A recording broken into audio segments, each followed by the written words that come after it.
c'est maintenant l'heure d'évoquer le spectacle culte d'Amélie Blostein-Nidam. Bonjour Amélie. Bonjour Elsa. Aujourd'hui, vous aviez envie de nous parler d'un spectacle qui parle d'exil et de frontières, des thèmes chers à l'histoire juive. Oui, chère Elsa, exactement. Il s'agit d'une pièce qui s'appelle Dispac Dispatch. Elle est signée de la metteuse en scène Patricia Alliot. Elle s'est jouée au Festival d'Avignon cet été, où j'ai eu l'occasion de la voir, puis il y a quelques jours au Centre Pompidou, et elle sera du 21 au 31 mars 2024 au Théâtre Sylvia Montfort à Paris. Je vous emmène. Les droits des exilés sont bel et bien garantis par le droit international. Or, les politiques migratoires européennes et nationales fondées sur la fermeture des frontières dressent des barrières devant certaines personnes migrantes qui ne menacent pas seulement leur liberté de circulation, mais entraînent aussi la violation de nombreux droits fondamentaux. Face à la gravité et à l'ampleur des atteintes portées aux droits des personnes, y compris leur droit à la vie, face aux nombreux éléments qui attestent de la responsabilité de l'Union européenne et des États membres. Amélie, que veut dire ce titre que je ne suis pas sûre de bien prononcer? Dispac Dispatch. Vous le prononcez très bien, Elsa. Eh bien, c'est du breton.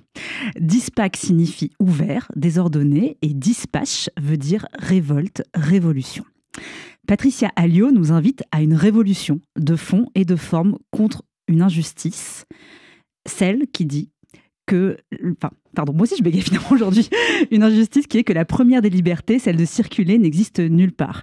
Ce qui veut dire que fuir ou migrer est rendu impossible aujourd'hui.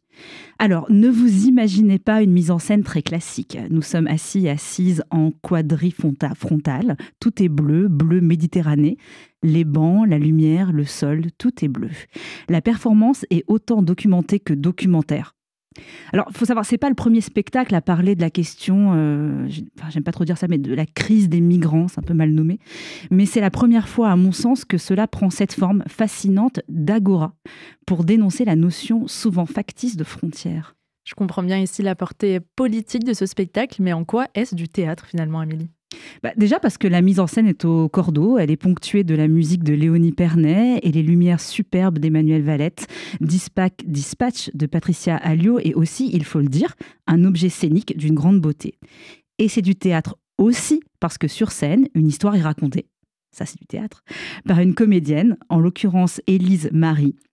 Elle campe une avocate qui plaide pour l'application des lois internationales lors d'une session du tribunal permanent des peuples consacré à la violation des droits des personnes migrantes et réfugiées par l'Europe. Elle l'assène, la première des libertés, celle de circuler, n'existe nulle part. C'est du théâtre aussi, car la scénographie et la dramaturgie sont écrites et sont très fortes. Elle nous installe sous les eaux, EAUX, en Méditerranée. Immense cimetière, là où les morts pourrissent malgré des alertes constantes. C'est effarant aussi, parce que nous sommes au courant que cela existe. Et comment accepter que les États, les pays laissent mourir des femmes, des enfants, des hommes sans bouger, encore une fois, en 1940 comme en 2024. Est-ce que la pièce est porteuse de solutions ? Eh bien oui. C'est du théâtre documentaire. Cela veut dire qu'il est constitué de faits réels et il est porteur de nombreuses solutions même. En nous amenant à une écoute très particulière, Patricia Alliot nous fait entendre que tout acte de lutte est bon à prendre. Elle se place dans une posture de sœur. On est chez elle, pieds nus, les jambes allongées, on se lève, on va boire un verre d'eau, on revient, nous, les femmes et hommes libres. La pièce convoque un nombre de témoins qui ne sont donc pas des acteurs ni des actrices et qui viennent partager leur expérience. En juillet, quand j'ai vu la pièce, l'un des témoins, Mortaza Behoudi, n'était pas là. Le journaliste franco-afghan, libre depuis octobre, était encore retenu en prison par les talibans depuis le 7 janvier 2023.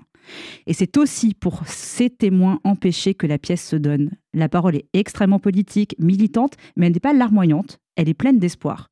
On rencontre notamment Stéphane Ravaclet, ce boulanger devenu célèbre pour avoir entamé une grève de la faim pour éviter l'expulsion à son brillant apprenti. Depuis, il est toujours boulanger, et l'apprenti lui aussi est devenu boulanger.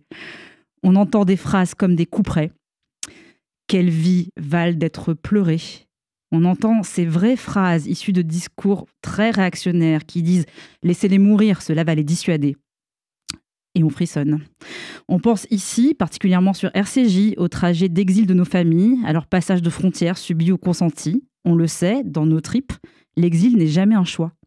Patricia Alliot crée un corps politique en constituant cette assemblée d'un soir, en lui proposant, sans lui donner d'ordre, c'est important de le rappeler, de s'engager avec le ventre, avec la parole, avec la loi. Ce spectacle nous met en marche, en mouvement, dans une écoute active. C'est du spectacle plus que jamais vivant, urgent et essentiel. Patricia Alliot a tout simplement inventé le meeting théâtral dans une agora citoyenne totalement neuve, en alliant l'engagement politique à la beauté du geste. Et ce sera à voir du 21 au 31 mars, donc au Théâtre Sylvia Montfort à Paris.